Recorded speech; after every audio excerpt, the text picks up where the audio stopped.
Buenas noches. La semana pasada y la antepasada estuvimos compartiendo sobre el capítulo 24 de Mateo. Este capítulo nos muestra la respuesta que el Señor Jesucristo le da a sus discípulos en relación a su venida. Para hacer un recuento breve, en el capítulo 23 vemos a Jesús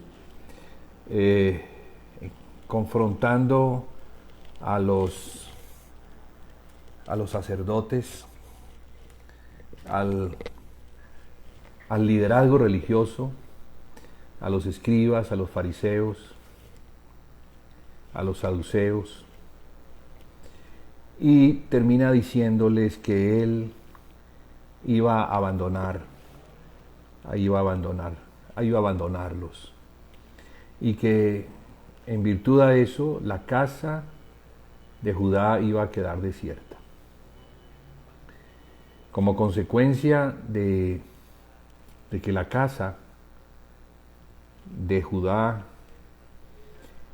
y también la casa de Dios iban a quedar desiertas, los edificios del templo que le fueron presentados a Jesús por los discípulos, esos edificios iban a ser destruidos. Es allí donde Jesús responde a la observación de: mirad los edificios, mirad cuán hermoso es el templo. Y Jesús dice: de cierto os digo que no quedará piedra sobre piedra. Momentos antes ellos le habían oído decir, momentos antes de salir del templo por la puerta oriental hacia el Monte de los Olivos, en un descenso, para luego ascender hacia el Monte de los Olivos, ellos le habían oído decir eso, que la casa iba a quedar desierta y que de cierto ellos no lo volverían a ver hasta que dijeran: bendito el que viene en el nombre del Señor. Esta situación de las palabras que le oyeron decir a Jesús y luego lo que dice en relación a la casa, que no quedaría piedra sobre piedra, generaron en ellos unas preguntas. Y esas preguntas estaban relacionadas con cuándo serían estas cosas, o sea, la destrucción de la casa, y qué señales habrían de su venida y del fin del siglo.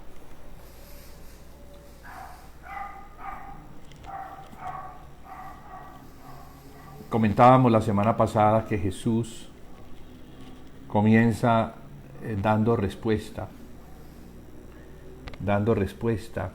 de la siguiente manera: mirad que nadie os engañe. Vamos a leerlo directamente desde las Escrituras. Mateo 24, los que quieran ir a la Biblia, para que a partir de allí entonces continuemos con el compartir que nos hemos propuesto desde hace 2 semanas, hablar de la venida del Señor. Ese en realidad ha sido el tema en el que hemos estado inmersos en las últimas semanas. Sí, hablar sobre la venida del Señor Jesús, mirando su venida a la luz de las profecías. Entonces, acompáñenme en el verso,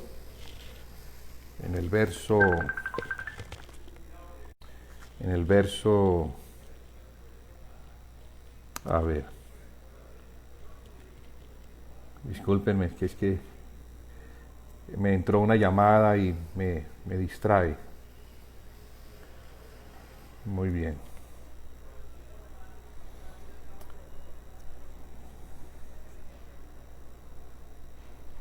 Sí, verso 4. Mirad que nadie os engañe. Porque vendrán muchos en mi nombre, diciendo yo soy el Cristo, y a muchos se engañarán.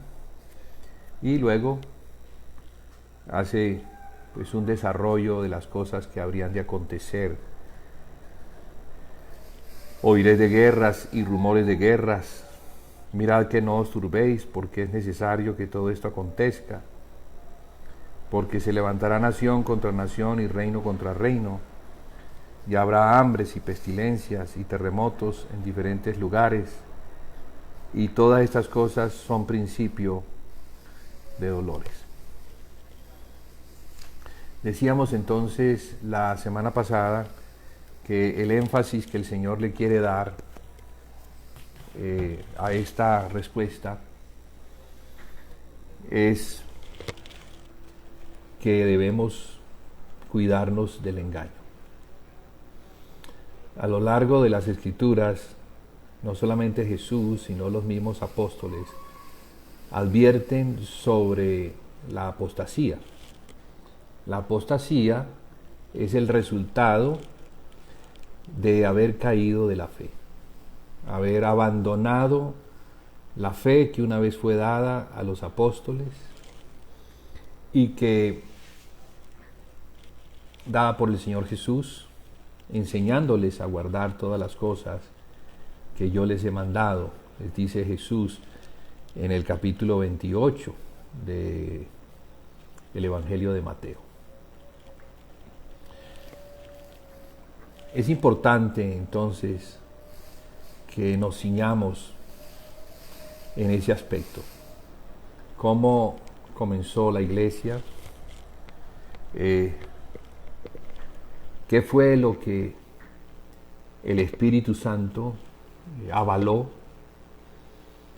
¿Cómo es que los apóstoles, siendo instruidos por el Señor Jesús, cómo es que ellos instruyeron a su vez a los que se convirtieron, a los que dando el paso de obediencia se bautizaron en el nombre de Jesús, arrepintiéndose por supuesto, y como consecuencia de esto, añadiéndose a la iglesia? Porque en el discurso de Pedro, en el capítulo 2 del libro de los Hechos, vemos esos énfasis, ¿no? O ese cumplimiento de lo que el Señor Jesús les había indicado que debían hacer. Y es que, empezando desde Jerusalén y continuando por Judea, luego por Samaria y después hasta los confines del mundo, ellos debían predicar el Evangelio del Reino, a fin de que los que oyeran este Evangelio y recibieran la palabra, se bautizaran en el nombre de Jesús. Y como resultado de ese bautismo, ellos fueran añadidos a la iglesia, que es la casa de Dios. Es lo que vemos entonces en el capítulo 2, que nos muestra, de allí se nos habla que el día de Pentecostés, cuando fue el derramamiento del Espíritu Santo, y ellos recibieron poder, que los capacitó para predicar con valor el Evangelio. En el primer discurso de Pedro ante muchos judíos en Jerusalén, allí estaba comenzando, en Jerusalén, el Espíritu Santo no solamente les empoderó, sino que también les acompañó en la predicación. Pedro, que fue el que se puso delante de Dios primero, en obediencia a lo que Jesús había mandado, pero delante de Dios y delante del pueblo, él predica. Y allí es donde el pueblo que oye responde a ese evangelio, a esa predicación. varones hermanos, ¿qué hemos de hacer? La respuesta de Pedro fue clarísima: arrepentíos y bautícense para perdón de pecados en el nombre de Jesús, y recibiréis el don de Dios. Entonces, lo primero es la predicación del Evangelio. Lo segundo que viene como consecuencia es el recibir, y en ese recibir la pregunta: ¿qué hemos de hacer? Para que la respuesta sea arrepentidos. Y como consecuencia al arrepentimiento, el bautizo en el nombre de Jesús. Ese bautizo en el nombre de Jesús, que es para perdón de pecados, también es un bautismo en el cuerpo de Cristo. Así como creemos que Él es el Señor, que Él es el Salvador, también debemos creer que Él es la cabeza de la iglesia, la cual es su cuerpo.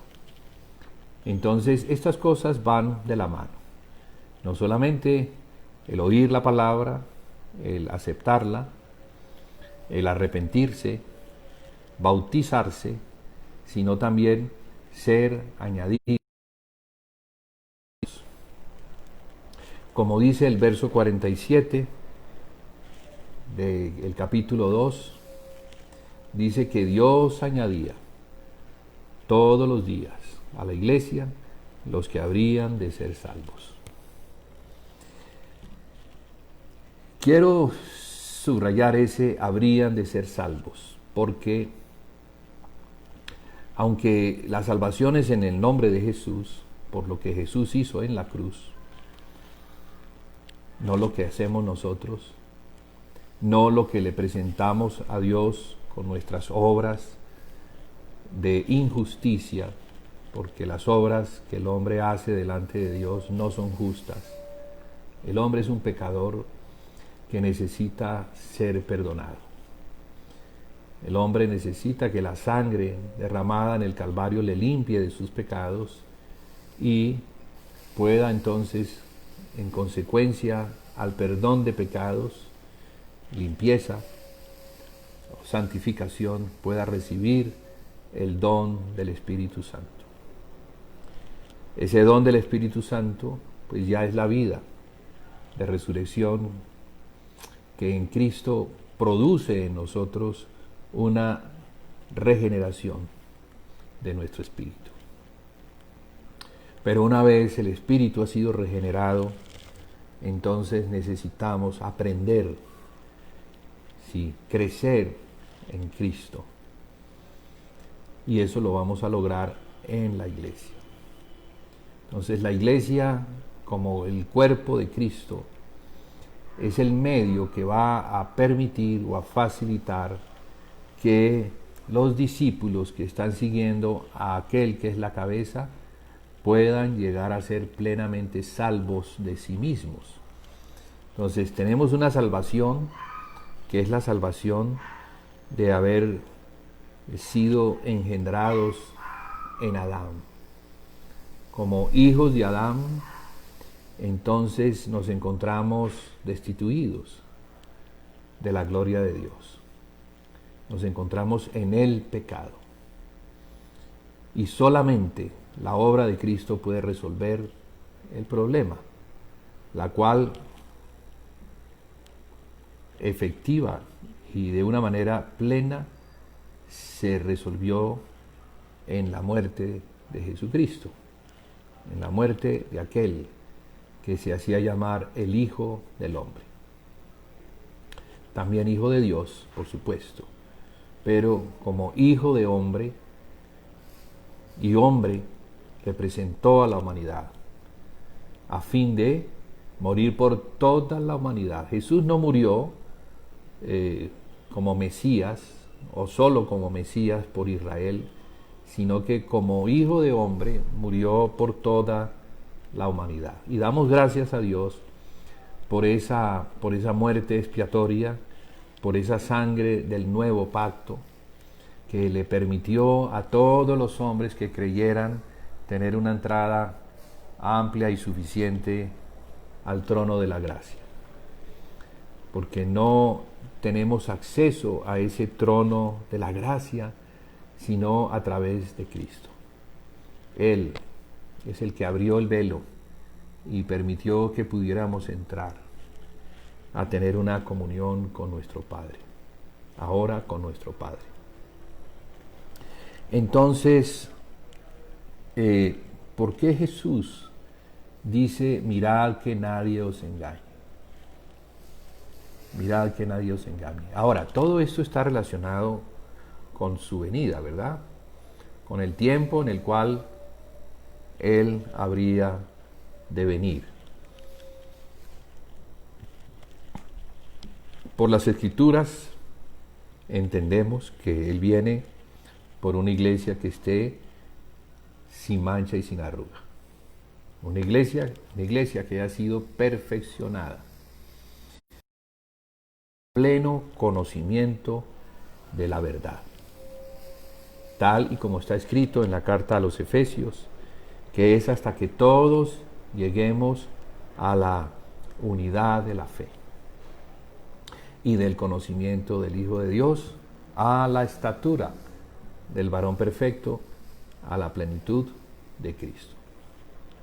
La carta a los Efesios nos enseña, nos muestra cómo es la iglesia, cómo Dios nos ve en Cristo.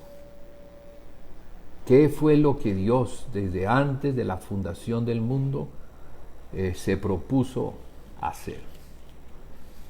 Porque en el capítulo 1 lo que vemos es que Dios nos bendijo. Estamos hablando de aquellos que fueron escogidos para salvación en Cristo. Que Dios nos bendijo con toda bendición espiritual en los lugares celestiales en Cristo. ¿Y para qué lo hizo? Para que fuéramos santos y sin mancha delante de Él. Esto se logró en la cruz del Calvario. Fue por la muerte expiatoria que los hombres que aceptan el Evangelio son reconciliados con Dios, y al ser reconciliados con Dios se hace la paz.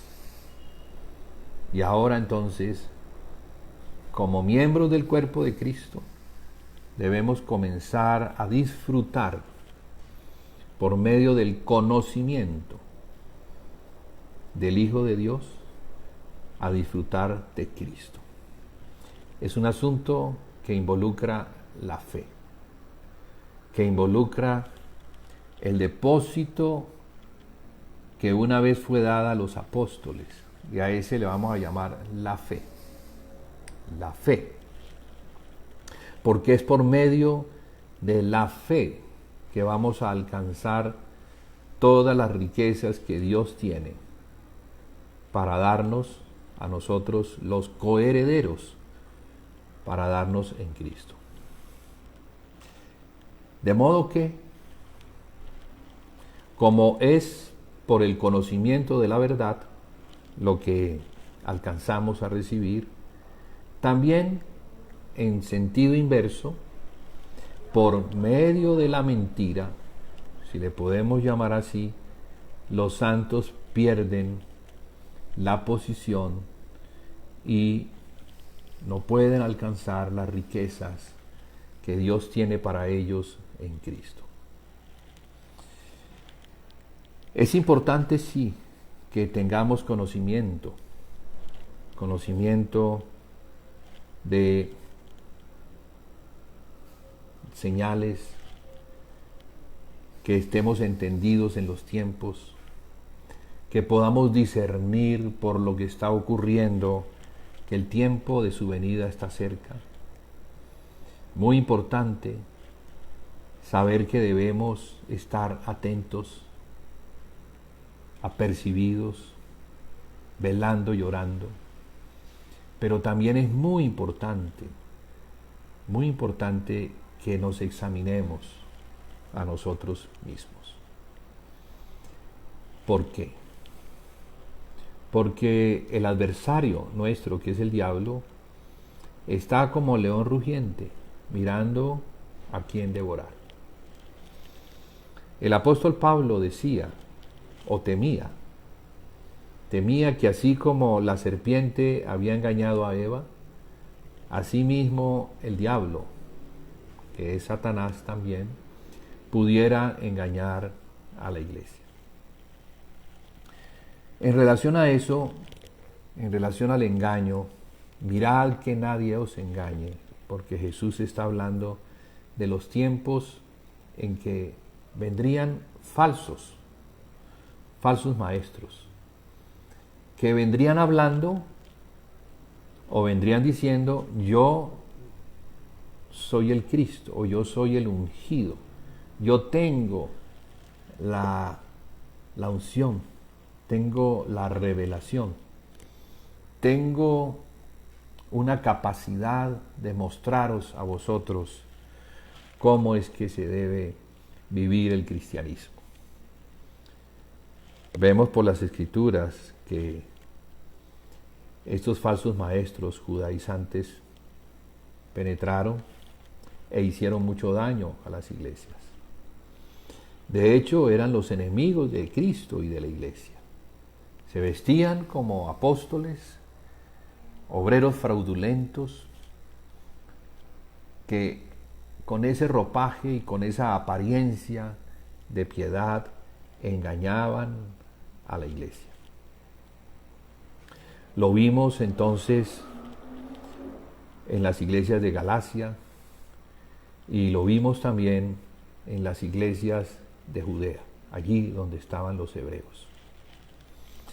Porque es necesario que no solamente recibamos al Señor Jesús, le reconozcamos como el que murió en la cruz, sino que le sigamos recibiendo y obedeciendo en todo lo que Él habló, a fin de que la iglesia pueda avanzar hacia la perfección. Entonces, el camino hacia la meta o el destino es un camino que solamente podemos caminar, valga la redundancia, si lo hacemos en la fe. ¿En cuál? En la fe de Jesucristo.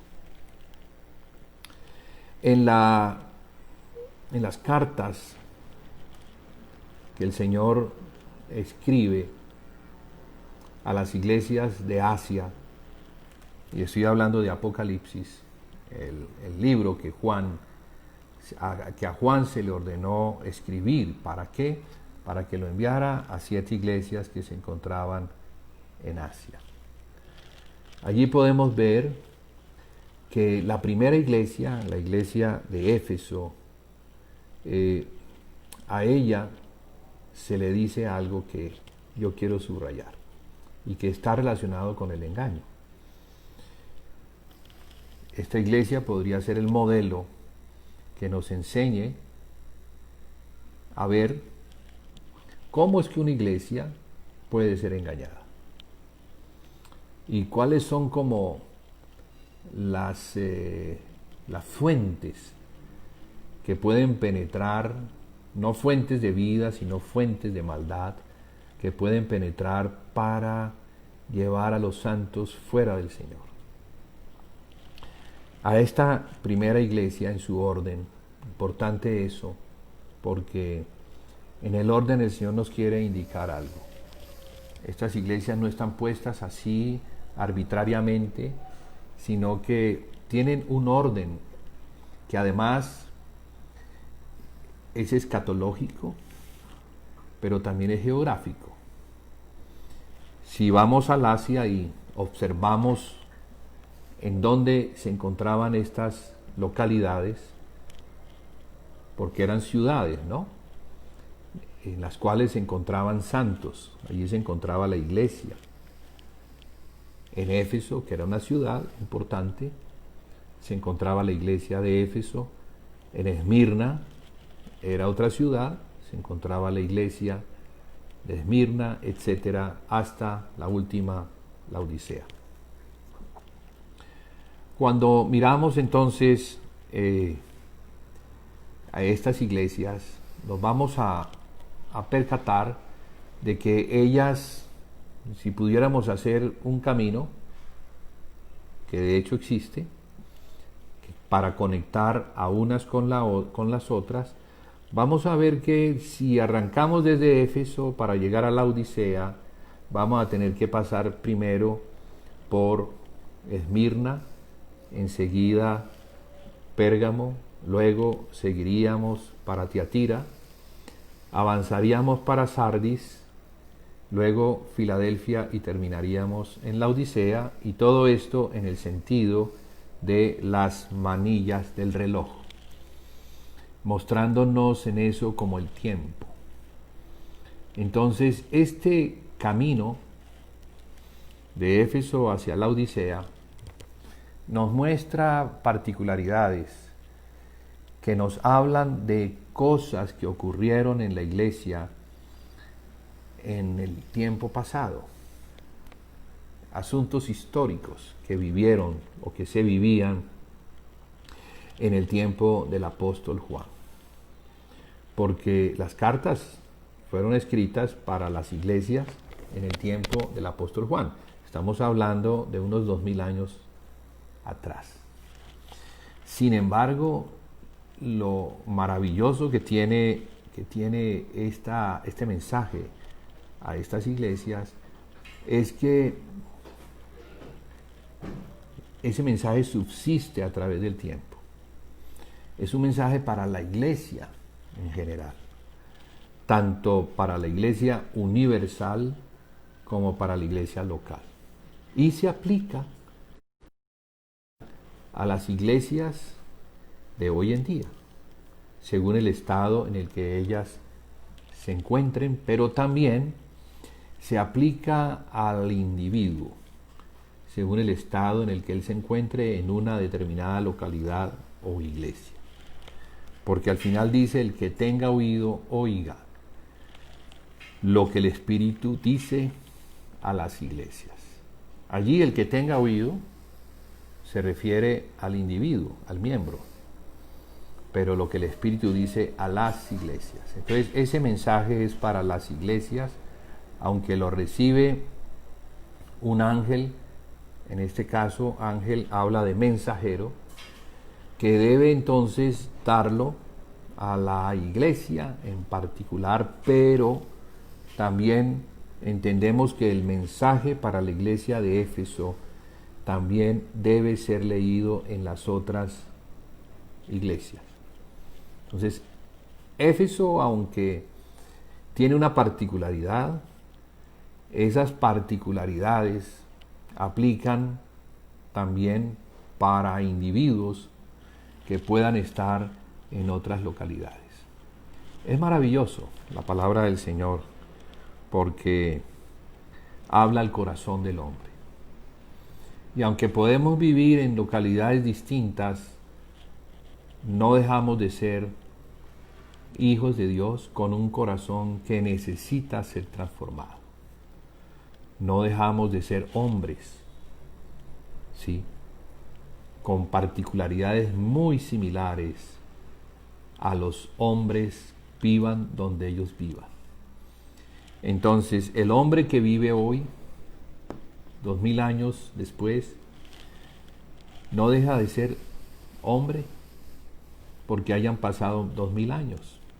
Lo que el Señor le habló a la iglesia y lo que le habló a los individuos hace 2000 años sigue siendo actual. Digo esto porque el mensaje a la iglesia de Éfeso es muy actual y está relacionado con lo que el Señor Jesucristo responde al principio de Mateo 24: mirad que nadie os engañe. Bien, entonces, poniendo este fundamento, vamos a mirar qué era lo que estaba ocurriendo a la iglesia de Éfeso y por qué hay un engaño. ¿Qué era lo que ellos estaban haciendo? El Señor lo menciona: yo conozco tus obras, y hace una lista de lo que ellos están haciendo. Y fíjese, lo que ellos están haciendo se ve bien, se ve justo. Si nosotros lo miramos de una manera superficial, podríamos decir, pero esta iglesia está bien, esta es una iglesia madura, esta es una iglesia fuerte, esta es una iglesia que obedece. Sin embargo, el Señor a ese ángel que representa a la iglesia le dice que tiene algo contra él. Y eso que tiene contra él es que ha dejado su primer amor. Y esto lo venimos repitiendo una y otra vez. Y pareciera ser que me podría convertir en una persona cansona por repetir lo mismo. Pero el Señor, por lo menos a mí, me insiste permanentemente en ese asunto del examen.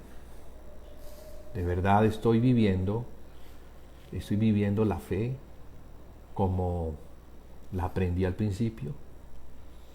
¿De verdad tengo la misma fidelidad hacia Cristo hoy que la que tenía al principio?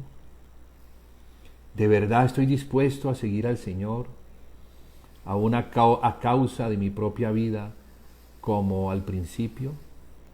Eso es lo que debemos preguntarnos, porque ahí el Señor le dice, tengo algo contra ti y es que has dejado tu primer amor. Ese primer amor está relacionado con la comunión íntima que tenemos con Jesucristo. De muchas maneras el Señor nos muestra que Él, al ser Dios, está por encima de todo. Él es Dios. Él creó el universo. Él nos creó a nosotros. Él es nuestro Salvador. Él entregó la vida, su vida, para que nosotros que estábamos muertos tuviéramos vida. Y por esa razón, no solamente por el hecho de que es Dios, sino por el hecho de que nos compró a precio de sangre, nosotros no le debemos. En palabras sencillas, no somos nuestros, somos del Señor. Él nos compró, somos sus siervos. Y al ser sus siervos, la obediencia hacia el Señor, o sea, hacia el amo, es incondicional. Entonces, ¿qué era lo que esta iglesia estaba haciendo? Que el Señor tiene que retumbar, removerla y decirle de una manera muy contundente, tengo contra ti que has dejado tu primer amor. Si la palabra quedara tan solo allí, podríamos imaginarnos muchas cosas en relación al primer amor. Pero el Señor sigue hablando y nos va a abrir el entendimiento para mostrarnos lo que Él quiere enseñar en relación al primer amor, lo que significa el dejar o abandonar aquel amor que es hacia Jesucristo. Por eso dice a continuación, recuerda de dónde has caído y arrepiéntete. Y luego dice, y ve y haz las primeras obras, porque si no, vendré pronto a ti y quitaré el candelero de su lugar. Fíjese, hermano, hermanas, que pasan por aquí, a los que seguramente ya les hemos compartido esta palabra más de una vez. Pero no está de más el que el Espíritu nos la siga recordando y siga como tocando a la puerta de nuestro corazón a fin de que recapacitemos y podamos volvernos hacia el Señor de una manera plena. Las primeras obras están relacionadas con lo que la iglesia hacía al principio. Mire que el Señor mandó a sus apóstoles, esto lo vemos en Mateo 28, del 19 en adelante, pero también lo vemos en el libro de los Hechos, en el primer capítulo. Le mandó a los apóstoles a que fueran por el mundo. Él los envió con la autoridad que le había sido dada en el cielo y en la tierra, para que fueran acompañados de Cristo, protegidos por el Señor, a predicar este evangelio en todo el mundo, empezando desde Jerusalén, pasando por Judea, Samaria y luego hasta los confines del mundo, cosa que ellos cumplieron. Y se debe seguir cumpliendo porque Él dice que estaría con ellos todos los días hasta el fin del mundo. Ellos ya murieron y el fin del mundo no ha llegado. O sea que esta es una comisión apostólica para la iglesia, para que la iglesia la cumpla. La iglesia la recibe así como los apóstoles la recibieron en su día y la cumplieron, no solo ellos, sino la iglesia misma, porque esto de hacer discípulos implicaba enseñarles a ellos a seguir al Señor. Y el Señor sigue haciendo la obra. El Señor sigue empeñado en guiarnos hacia aquellas personas que se encuentran en el mundo que no han oído el Evangelio. Es un llamado a la iglesia, para que la iglesia también se toque y mire que hay una puerta abierta, que el Señor le entregó a Pedro, representante de los apóstoles y de la obra apostólica, y a su vez de la iglesia también apostólica, le entregó llaves. ¿Para qué? Para que lo que atara en la tierra fuera atado en los cielos, y lo que desatara en la tierra fuera desatado en los cielos. Con esto entendemos que hay una autoridad de parte del Señor, que la entrega a aquellos, o sea, delega la autoridad para que en el nombre de Jesús, con esa autoridad se pueda ir a predicar, con el acompañamiento que ahora tenemos, que es el Espíritu Santo. O sea que no vamos a estar solos, sino que vamos a tener un acompañamiento que nos va a permitir hablar, pero también le va a permitir al que oye recibir el testimonio y obtener en ese testimonio del Señor un deseo al arrepentimiento, como estaba sucediendo en el primer discurso de Pedro. Entonces, claro, hay que hacer esta comisión hasta los confines de la tierra, porque, como el Señor lo dice en el mismo libro de Mateo, y será predicado este evangelio del reino en todo el mundo para testimonio a las naciones, y entonces vendrá el fin. En esto vemos que hubo un orden. Comenzó este evangelio a ser predicado en Jerusalén, allí se estableció la iglesia, y al ser establecida la iglesia, leemos en el mismo libro de los Hechos lo que ellos hacían al principio. Dice que ellos perseveraban. Entonces, esas perseverancias, que son 4, eran la doctrina de los apóstoles, la comunión de unos con otros, el partimiento del pan y las oraciones.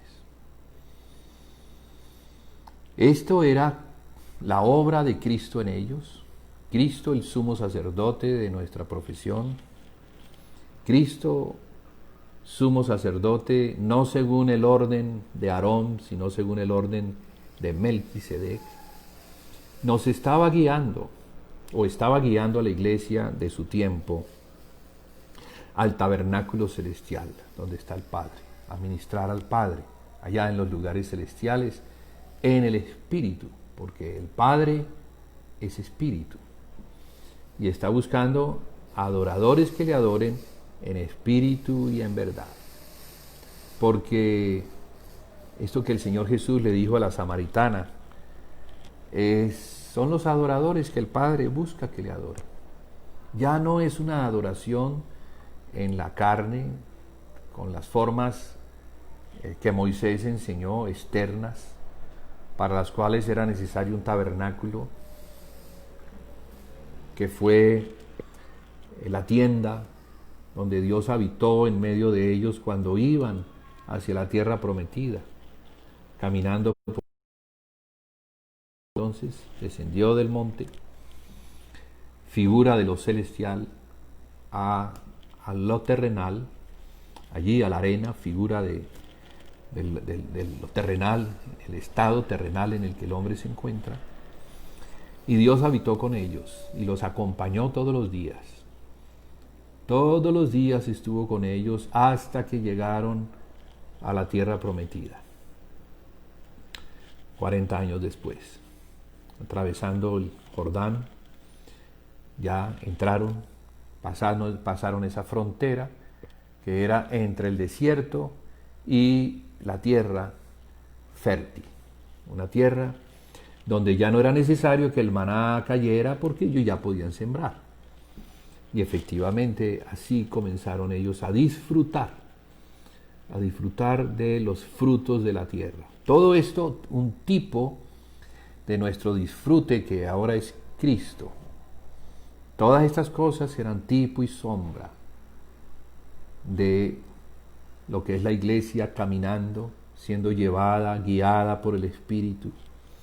Esa columna de fuego en la noche y esa nube en el día que hacía sombra, pero también les guiaba en el desierto. Cuando se movía la nube, entonces el campamento se desarmaba, era cargado y entonces avanzaban a otro campamento. Y así lo fueron haciendo a lo largo de 40 años, de campamento en campamento.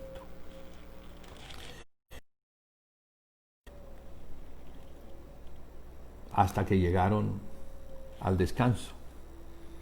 Ese descanso, pues, era esta tierra prometida, tal y como se les había prometido a los padres, a Abraham, confirmado a Isaac, reconfirmado a Jacob, luego vuelto a confirmar a Moisés, a Aarón, su hermano que le acompañó, y la salida que todos conocemos de Egipto por medio de la última plaga que fue desatada la noche en que ellos comieron el cordero pascual.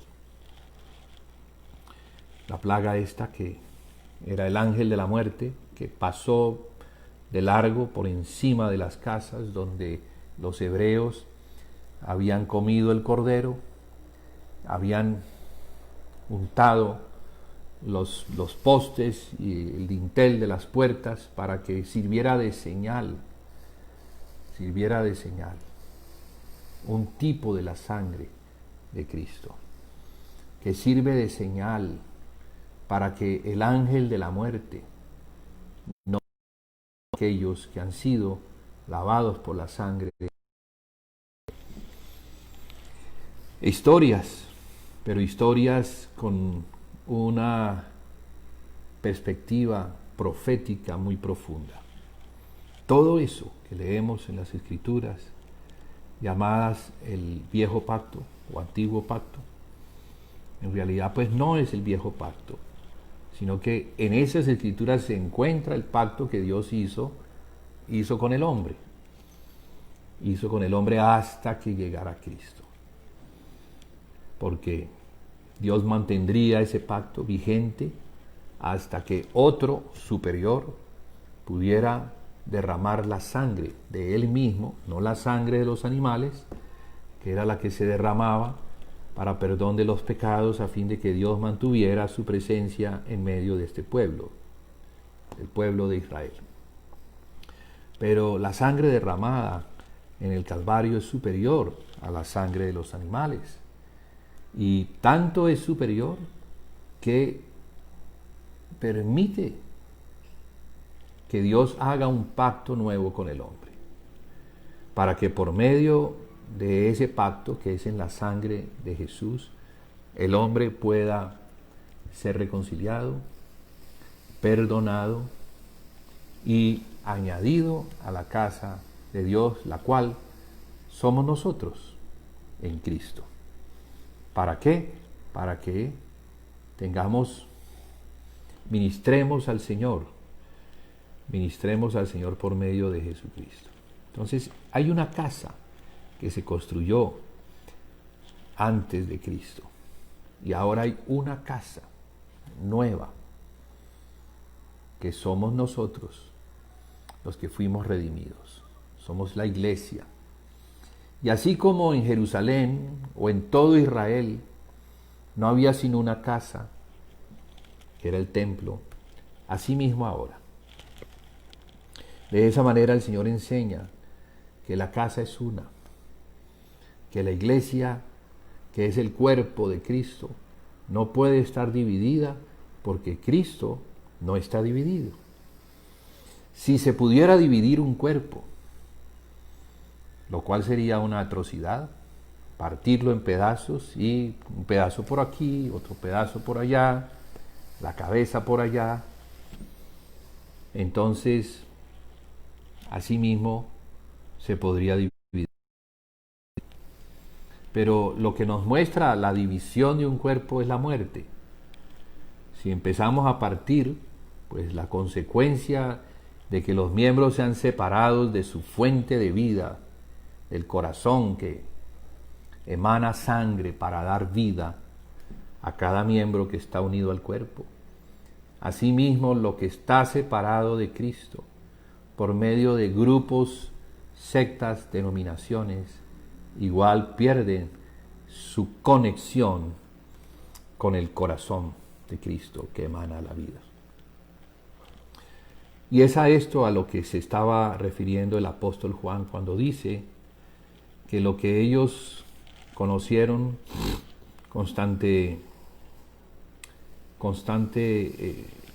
lo que ellos vieron, lo que ellos palparon, lo que ellos contemplaron en relación al verbo de vida que se manifestó, a Dios Hijo que se manifestó, tabernaculizó en esa comunión que ellos aprendieron por medio de Jesús, la cual es con el Padre y con el Hijo. A esa comunión es que los apóstoles invitan para que también nosotros tengamos comunión con ellos. Y esa comunión que es con ellos, principalmente es con el Padre y con el Hijo. Entonces, a eso Juan le llama estar en luz. Estar en esa comunión con el Padre y con el Hijo, y con lo que los apóstoles enseñan es estar en luz. Por eso mismo Juan dice que si alguno cree que tiene comunión con Dios, pero aborrece a su hermano o no quiere tener relación con su hermano, el tal está en tinieblas. O sea que decir que yo tengo comunión con Dios porque voy a las Escrituras, porque tengo devocional, porque oro, pero no tengo comunión con los que son mis hermanos, eso lo que demuestra es que estamos en tinieblas. Porque si de verdad estamos en luz, como Dios está en luz, ¿el resultado cuál es? Que tenemos unos con otros, y como resultado de esa comunión, fíjese, de esa unión, comunión es algo que está perfectamente ligado, perfectamente unido, en este caso unidos unos a otros y unos a otros unidos a la cabeza. Y podemos ver entonces que así como el cuerpo humano tiene un corazón que bombea sangre, asimismo el cuerpo de Cristo bombea la sangre de Cristo. ¿Para qué? Para que los que están en comunión sean limpiados. Aquí se nos está mostrando algo que es muy grande y algo que está muy relacionado con aquellas primeras obras que mencioné al principio. La doctrina de los apóstoles, aquí Juan está hablando la comunión con ellos, con los apóstoles, pero la comunión que ellos tienen es con el Padre y con el Hijo, y claro está, la consecuencia es que va a haber una comunión apostólica con los apóstoles que a su vez tienen una comunión con el Padre y con el Hijo.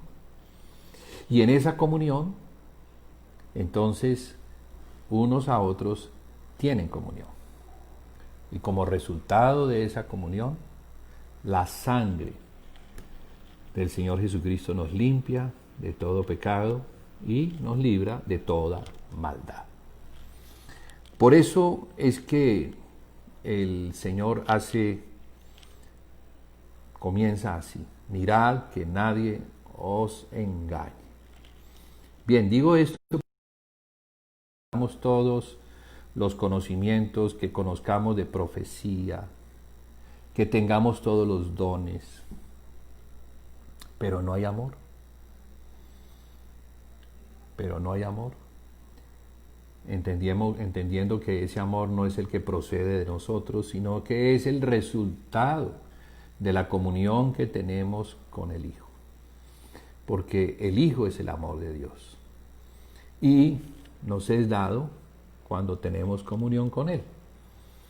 Entonces, al tener comunión con el Hijo, su amor nos es comunicado, y en ese amor que es el amor de Dios, nosotros entonces podemos tener amor con nuestros hermanos, lo cual redunda en una comunión. Fíjese que todo está perfectamente relacionado. Esto de la doctrina, de perseverar en la doctrina de los apóstoles, va mucho más allá de memorizar las Escrituras, de conocerlas de tapa a tapa, sino que tiene que ver con recibir de parte de ellos lo que ellos recibieron de parte de Cristo. ¿Qué recibieron ellos de parte de Cristo? El Evangelio de Juan en el capítulo 17 nos muestra que Cristo recibió una gloria del Padre. Y esa gloria Él la compartió con sus discípulos. ¿Y para qué? Bueno, dice que la gloria que Él recibió, Él la compartió para que ellos fueran uno, así como Él es uno con el Padre. Aquí estamos hablando de algo que es muy precioso y nos compara la gloria con el amor. Yo creo que no hay nada más glorioso a manifestarse en nosotros que el amor de Dios. Como está escrito en el Evangelio de Juan en el capítulo 3, verso 16, dice que tanto amó Dios al mundo que ha dado a su Hijo unigénito para que todo aquel que crea en Él no se pierda, mas tenga la vida eterna. Pero todo esto incluye, va mucho más allá de la frontera que a veces nosotros alcanzamos a visualizar con nuestros ojitos, que no tienen una gran capacidad para ver más allá de la frontera de nuestras narices. Porque en el contexto, esa salvación está relacionada con el amor. Está relacionada con recibir de parte de Dios en Cristo un amor tal que nosotros, al recibirlo, podamos tener una vida que no es la nuestra, sino que es la vida de Dios. Esa vida de Dios que fue comunicada, que se expresó por medio de su Hijo y que vino a demostrar en su Hijo, el amor de Dios, es lo que logró que los apóstoles, bueno, o aquellos que fueron apostolados, enviados, primero discípulos, pudieran al recibirlo, se pudieran consagrar y pudieran tener tal entereza y tal determinación de corazón, el cual nunca varió a lo largo de sus vidas. Digo esto porque ciertamente la iglesia fue engañada. La iglesia fue engañada por doctrinas que no estaban alineadas con la doctrina de los apóstoles, entendiendo que la doctrina de los apóstoles es la doctrina de Cristo, y entendiendo que la doctrina de Cristo apuntaba a una impartición de su amor, a fin de que al recibir esa gloria, nosotros pudiéramos tener una comunión tan perfecta con el Padre y con el Hijo, que son uno por medio del Espíritu, el cual nos ha sido dado para que también nosotros podamos tener comunión unos con otros. Entonces, la doctrina de los apóstoles, el perseverar en la doctrina de los apóstoles, era entender lo que los apóstoles en su énfasis querían enseñar. Más que lo que se ha convertido hoy en unas doctrinas que no llevan a la iglesia a la vida que es en Cristo, sino a unas prácticas externas, a cosas más de culto y de religión, buscando por medio de ellas el ser aceptados por Dios. En otras palabras, habiéndonos separado de ese evangelio, ahora encontramos a la iglesia en el camino de los judaizantes. Porque el camino de los judaizantes, o de aquellos judíos que se convirtieron a Jesús como el Mesías, pero que no entendían, no habían alcanzado todavía la madurez en el entendimiento. Ellos enseñaban que había que circuncidarse y que había que seguir a Moisés. Pero fíjese que eso atentaba completamente contra la fe que es en Jesucristo. Atentaba contra la doctrina de los apóstoles, los cuales sí tuvieron comunión con Cristo, porque ellos la tuvieron y fueron enseñados y corregidos para luego ser enviados. Y claro, recibieron el poder que vino del cielo como un derramamiento del Espíritu Santo, un bautismo en fuego que les capacitó para que fueran a predicar hasta los confines del mundo. ¿Qué es lo que nos ha quedado ahora? ¿Qué nos ha quedado? ¿O por qué es tan importante que la iglesia regrese a esas sendas por donde al principio ellos caminaron en obediencia al Señor y en obediencia al Espíritu que acompaña a todos aquellos que obedecen al Señor? Porque el Espíritu va a estar allí. Como el Señor lo dijo, yo estaré con vosotros todos los días hasta el fin. Y bueno, el Señor está por medio del Espíritu, nos acompaña. Recordemos que Él dijo que Él y el Padre eran uno. Que si alguno le recibía a Él, al Padre recibía.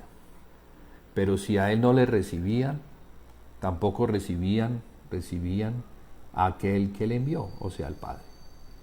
De esta misma manera, si nosotros recibimos el Espíritu que fue enviado, a Cristo recibimos. Y Cristo está allí en el Espíritu. Y Cristo es el que va a acompañar la obra.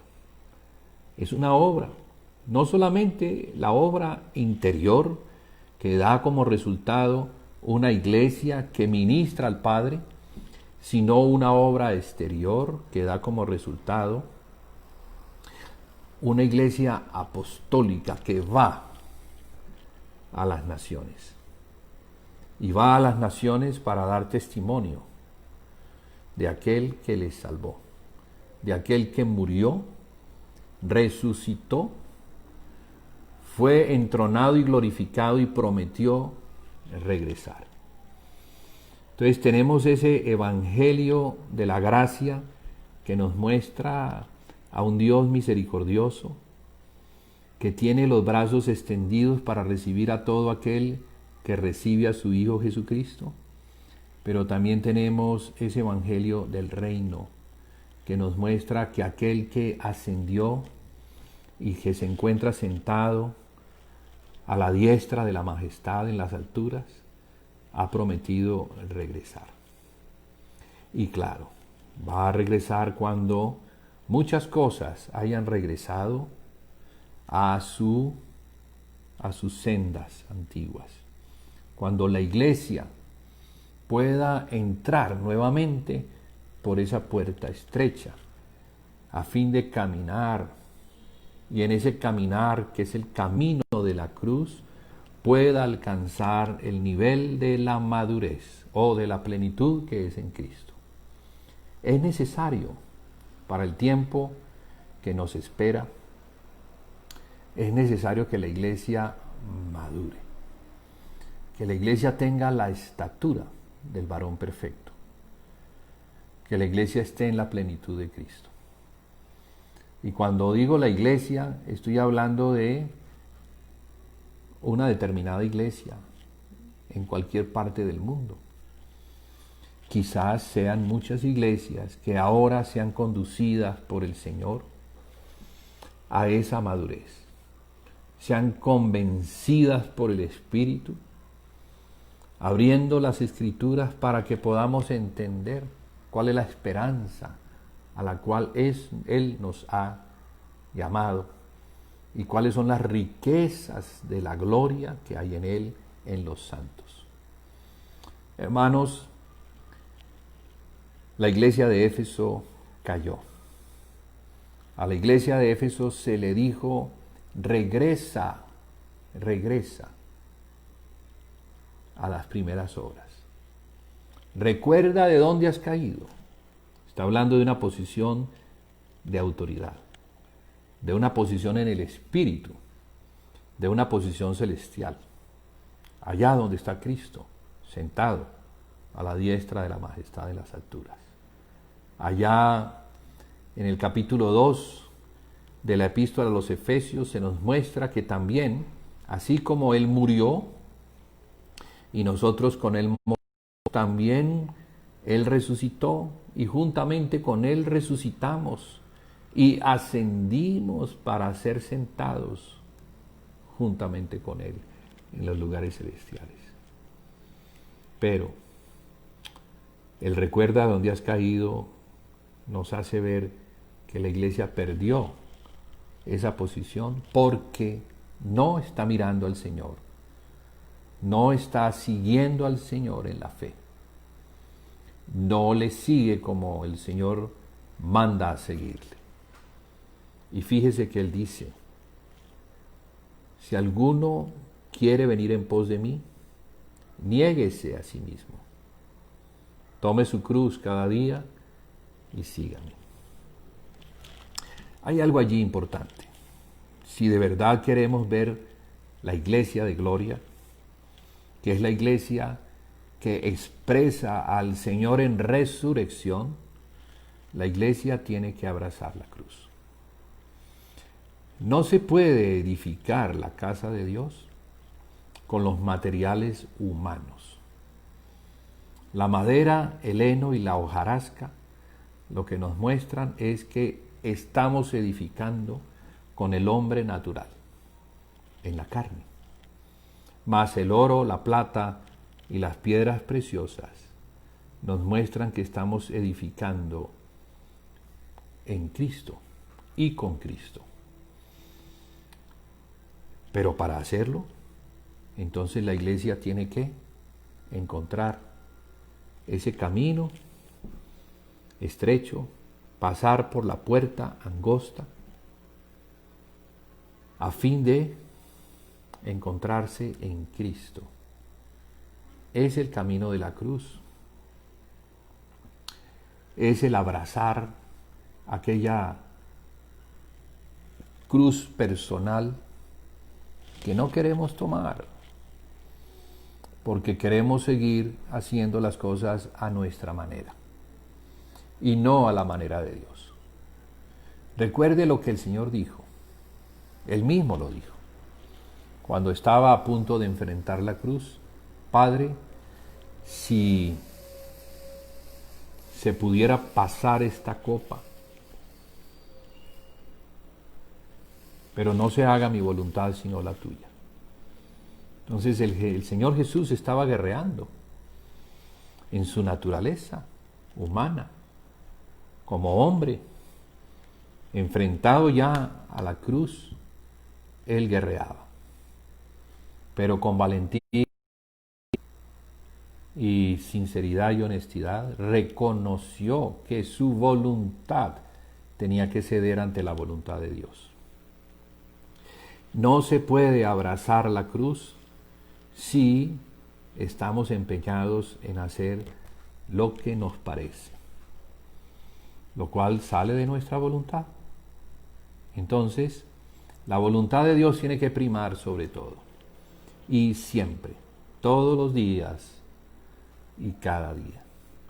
Es en la voluntad de Dios que nosotros podemos encontrarnos con Cristo. Es en ese encuentro con Cristo en la cruz que podemos experimentar también la gloria de su resurrección, y es en la gloria de su resurrección que podemos encontrar un hombre nuevo. Un hombre nuevo, sí, Cristo, el hombre nuevo, pero en comunión con nosotros, que hemos ya recibido la aceptación como hijos, hemos sido regenerados en nuestro espíritu, aunque nuestra alma tiene que someter su voluntad. En ese someter la voluntad es que vamos a encontrar el camino que nos lleva hacia la meta. Como dice el libro de Hebreos: puesto los ojos en Jesús, el autor y el consumador de nuestra fe, avancemos. Pero ¿cómo debemos avanzar? Bueno, debemos dejar el pecado y la carga y el pecado que nos acecha, porque eso es un peso muerto, y no se puede avanzar si el pecado no es crucificado. Dos cosas es importante entender en este evangelio: el pecado y los pecados. El pecado es un género que nos habla de la naturaleza adámica pecaminosa caída. Como consecuencia de esa naturaleza adámica caída, se generan los pecados. Entonces, el hombre es pecador porque se encuentra en esa naturaleza. Es imposible que el hombre deje de pecar cuando se encuentra en la naturaleza adámica caída. Por eso, este asunto del pecado y los pecados se resolvieron en la cruz de Cristo. El Señor trató con el pecado adámico en la cruz. Entonces, en la cruz, Él, tomando la semejanza de hombre, fue crucificado y allí murió. Delante de Dios, aquel que era el hijo de Adán, cargando el pecado, allí murió delante de Dios para que la justicia de Dios fuese consumada. y Dios pudiese declarar: consumado es. Porque ese consumado es era como decir: la paga por el pecado ya ha sido cancelada. Tetelestai, que es consumado es, significa pagado está. Entonces, en la cruz se pagó. Pero la sangre es la que perdona los pecados. Fíjese que hay dos cosas allí importantes. El cuerpo de Cristo entregado como propiciación para que el pecado fuera juzgado y eliminado, pero la sangre también fue derramada para que los pecados fueran perdonados. Entonces tenemos al Señor Jesucristo como el autor de una perfecta redención que nos enseña cómo debemos vivir delante de Dios. Entonces todo aquel que cree en el Señor Jesucristo, aquel que le ha recibido como su Señor y Salvador, y como consecuencia de ese creer, de esa fe, sus pecados le han sido perdonados y le ha sido otorgado el Espíritu de santidad. Pero trata con el pecado. Debe tratar cada día con algo que se encuentra en él todavía, que es el hombre viejo, el hombre natural, a fin de que nosotros también podamos participar, porque se nos ha dado una participación en unidad con Cristo para ofrecer sacrificios espirituales a Dios por medio de Jesucristo, que podamos también entregarle a Dios cada día, lo que de nosotros hay en ese asunto, en ese aspecto que tiene que ver con el hombre natural. Entonces debemos entender esta manera como de avanzar hacia la perfección cuando somos parte del cuerpo de Cristo. Pero para poder expresar la vida de Cristo, que es la vida de resurrección, entonces debemos conocer, hacer, obedeciendo lo que el Señor nos manda. Si alguno quiere venir en pos de mí, niéguese a sí mismo. Mire, son dos cosas importantes. Niéguese a sí mismo, tome su cruz y sígame. Negarse a sí mismo está relacionado con la vida del alma. Porque a continuación él dice: si alguno quiere salvar su vida, ese la perderá. Pero el que pierda su vida por causa mía, ese la ganará. Aquí la palabra vida es la palabra que se tradujo como vida, es la palabra psique. Y nos habla de la vida que hay en nuestra alma. Porque nuestra alma tiene una manera de expresarse. En nuestra alma hay algo que expresa lo que somos. En esa expresión de lo que somos, expresamos lo que pensamos, lo que creemos, lo que nos gusta, lo que no nos gusta, lo que amamos, lo que odiamos, lo que queremos, lo que nos apasiona. Entonces, dentro de nosotros, en el alma hay una gran capacidad para expresar una vida. Pero esa vida procede de Adán. Somos hijos de Adán y por lo tanto herederos en Adán de una vida pecaminosa. Todas estas expresiones que parecen buenas, en realidad no lo son, porque son del pecado. Y como consecuencia del pecado en el que se encuentra el hombre nacido de Adán, entonces hacemos, y todo lo que hacemos delante de Dios es iniquidad. O sea que no es lo que Dios quiere. Dios no quiere que nosotros nos expresemos en la vida natural Dios quiere que nos expresemos en la vida que procede de su Hijo, y por eso es que nos ha dado el Espíritu de su Hijo. Por eso es que su Hijo murió, por eso es que Él resucitó, por eso es que en el poder de resurrección que hay en Él, en ese Espíritu de vida que nos es dado, por medio de la fe lo recibimos, a fin de que viviendo en la fe de Cristo, en obediencia a lo que Él manda, podamos entonces caminar en una vida nueva. No en la vida antigua, no en la vida que procede de nuestro Padre común Adán, sino en la vida que procede de nuestro Padre Celestial, Dios. Vida que nos es comunicada por medio de su Hijo Jesús, y que nos es dada por medio del Espíritu que Él envió. Entonces allí tenemos esto.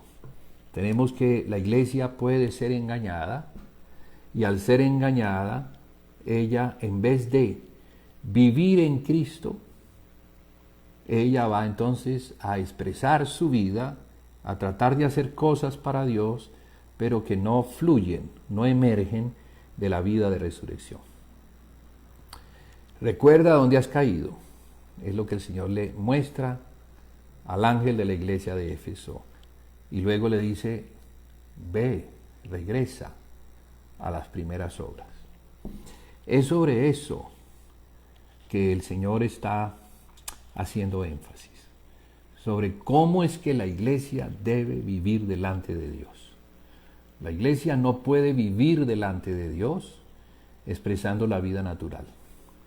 La iglesia solo podrá vivir para Dios, que es Espíritu, expresando una vida que fluye desde el Espíritu, que fluye desde Cristo, no desde Adán.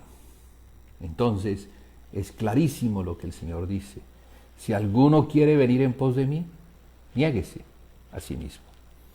Tome su cruz y sígame. Entonces, la vida del alma tiene que ser entregada en sacrificio. Todos los poderes que emergen desde el alma, todos los deseos, así parezcan buenos, así tengamos buenas intenciones, ellos no emergen de Cristo. Y ahí es donde está el engaño. Y allí es donde los hombres, al no conocer el Evangelio, engañados por otro evangelio, a engañar a aquellos que podían caer de su fidelidad a Cristo. Así sucedió con las iglesias en Galacia, así sucedió con las iglesias en Judea, las iglesias de los hebreos, así sigue sucediendo hoy en día, así sucedió con la iglesia de Éfeso, y en su degradación, que son las otras iglesias, se nos muestran las consecuencias de esa caída. Entonces la advertencia del Señor es regresar al primer amor. Porque de no regresar al primer amor, el candelero que es la iglesia, que debe ser el testimonio delante de una ciudad, en realidad la iglesia es la luz del mundo que ha sido colocada sobre el almud. Una luz no se pone debajo, porque debajo no alumbra, se pone sobre para que alumbre. Asimismo la iglesia. Pero imagínese usted que lo que alumbra, que es la iglesia, es sacado de su lugar. Bueno, eso es lo que pasó. Como consecuencia de lo que pasó, el mundo está como está. Es nuestra responsabilidad oír, entender que el Señor está llamando a la puerta, así como lo dice a la iglesia en la Odisea, que es la última de todas, y que nos muestra la consecuencia de la caída en esa barrena o descenso que llegó al tope de su final. Allí el Señor sigue tocando a la puerta, llamando para que si alguno oyere su voz, le abriera la puerta y permitiera que el Señor entre para tener una cena con Él y nosotros cenar con Él. Eso nos habla de comunión, de restaurar la comunión que es en Cristo por medio de la palabra, de la obediencia y de la fe que fue dada una vez a los santos. Entonces vamos a dejar aquí llamando a los que están viendo, llamándoles por medio del Señor a que regresemos, a que miremos que lo que está sucediendo hoy en día en el mundo puede ser una advertencia que el Señor esté usando para llamarnos. Una manera de tocar a nuestro corazón a fin de que entendamos que hay cosas superiores, que Él es el Señor, que Él es el Señor de la vida y de la muerte. Y que pase lo que pase, si nosotros